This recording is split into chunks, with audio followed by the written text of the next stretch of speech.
স্কুলের মধ্যে শিক্ষক পিটিয়ে গ্রেফতার তৃণমূলের দাপুটে নেতা। চাপের মুখে নতি স্বীকার, বিতর্কে পড়ে তৎপর পুলিশ। নিয়ম বহির্ভূত কাজ করাতে স্কুলের প্রধান শিক্ষককে চাপ তৃণমূল নেতার। তার কথা মতো কাজ না করায় স্কুলের প্রধান শিক্ষককে মারধরের অভিযোগ উঠল অভিযুক্ত তৃণমূল নেতার বিরুদ্ধে। প্রথমে ওই তৃণমূল নেতার বিরুদ্ধে প্রশাসনিক ব্যবস্থা নিতে গড়িমসি হলেও পরবর্তীতে চাপে পড়ে অভিযুক্ত তৃণমূল নেতাকে গ্রেপ্তার করল পুলিশ। ধৃতের নাম ত্রিদীপ বাড়ুই। তিনি স্কুলের পরিচালন সমিতির সভাপতি। ঘটনাটি ঘটেছে কাকদ্বীপ বীরেন্দ্র বিদ্যানিকেতন স্কুলে। জানা গিয়েছে, বুধবার স্কুলের পড়ুয়াদের সামনেই ভারপ্রাপ্ত শিক্ষককে ঘাত ধাক্কা দেন স্কুলের পরিচালন সমিতির সভাপতি তথা তৃণমূলের পঞ্চায়েত সদস্য। তাড়া করে স্কুলেই ভারপ্রাপ্ত প্রধান শিক্ষককে মারধর করেন ওই তৃণমূল নেতা। শিক্ষককে স্কুল থেকে বের করে এসডিপিও অফিস পর্যন্ত টেনে নিয়ে যায়। গোটা ঘটনার ছবি ধরা পড়ে সিসি ক্যামেরায়। ঘটনার পর এদিন হারুড পয়েন্ট থানায় অভিযোগ দায়ের করেন আক্রান্ত ওই ভারপ্রাপ্ত প্রধান শিক্ষক। অভিযোগ দায়ের করার পর প্রবল চাপের মুখে অভিযুক্তকে গ্রেপ্তার করেছে পুলিশ। আক্রান্ত শিক্ষকের দাবি, তিনি নিজের অফিসে বসেছিলেন।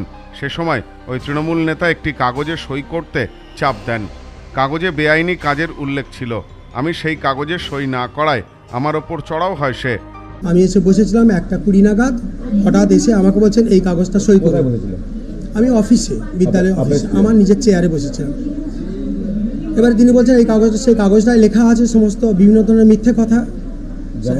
যেমন হচ্ছে এমসির মিটিংয়ে আমরা বলেছি, অথচ এমসির মিটিংয়ে বেশি কিছু হয়নি, এবং এই রকম ধরনের অনেক কিছু লেখা রয়েছে যেগুলো ঠিক নয়। আমি তখন বললাম যে এটা আমি রিসিভ করবো কেন, এটা রিসিভ করার কথা নয়।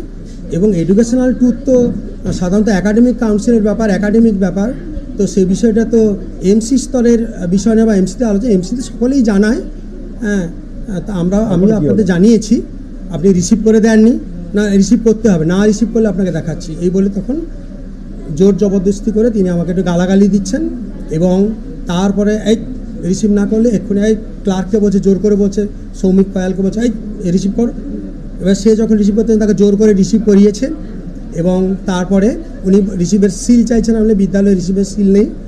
এরপর বলছে এখানে বসতে দেবো না, চেয়ারটা টেনে ফেলে দাও, এখানে ঢুকতে দেবো না, এখানে বের করে দেবো, এই বলে জোর করে ঘাট ধাক্কা মারতে মারতে হিঁচড়াতে এখানে কানে এরকম ধরনের আঁচড়ে কামড়ে এরকম দিয়েছে, একদম বল প্রয়োগ করেছে। এখানে হাতে ভীষণ ফুলে গেছে, হাত লেগে গেছে। ছিল না তখন? হ্যাঁ, তখন ছিল ওই বিদ্যালয়ের যে আমাদের অশিক্ষক কর্মচারী জ্যোৎস্না ঘুমটা, উনি বারবার বাধা দিচ্ছেন, স্যার এটা কেমন করছেন, স্যার কেন করছেন, কিন্তু তাদের কথা কোনো শুনছেন না। এবং এছাড়াও আইসিটির টিচার ওখানে ওই সময় সৌভিক বাবু ছিলেন, ওখানে সৌভিক দাস ওইখানে ছিলেন। তো এখন এবং তারপরেও উনি বিদ্যালয় অফিস থেকে বের করে টোটাল বারান্দা দিয়ে, সেখানে গার্জেন রয়েছে, ছাত্রছাত্রীরা রয়েছে, তার সামনে এরকম ধরনের ঠেলতে ঘাট ধাক্কা মারতে অনেকটা পথ ওই করিডোর দিয়ে বারান্দা দিয়ে গিয়ে এসডিপিও অফিসের সামনে মেন রোডের উপর তিনি ঘাট ধাক্কা মেরে বের করে দেন। আমার চশমার কাঁচটা সব এদিক চলে গেছে। যদিও গ্রেপ্তার হওয়ার আগে তার বিরুদ্ধে ওঠা সমস্ত অভিযোগ অস্বীকার করেছে অভিযুক্ত। কোনো এমসির কোনো রিপোর্ট নেয়নি, রিপোর্ট পারমিশন নেয়নি, সেটা আমি একটা রিসিপ্ট নিতে গেছিলাম। ক্লার্ক রিসিপ্টটা দেয়, কিন্তু ওনার কাছে রিসিপ্ট সিল আনতে যাওয়ার পর উনি কাগজটা মুড়ে ফেলে দেন। এবং তারপরে আমি যখন তুলতে গিয়েছিলাম এবং আমি বললাম আমি সই করি, তখন উনি আমাকে ফেলে দেন। বুধবার স্কুলের মধ্যে এমন ঘটনায় চাঞ্চল্য ছড়িয়ে পড়ে।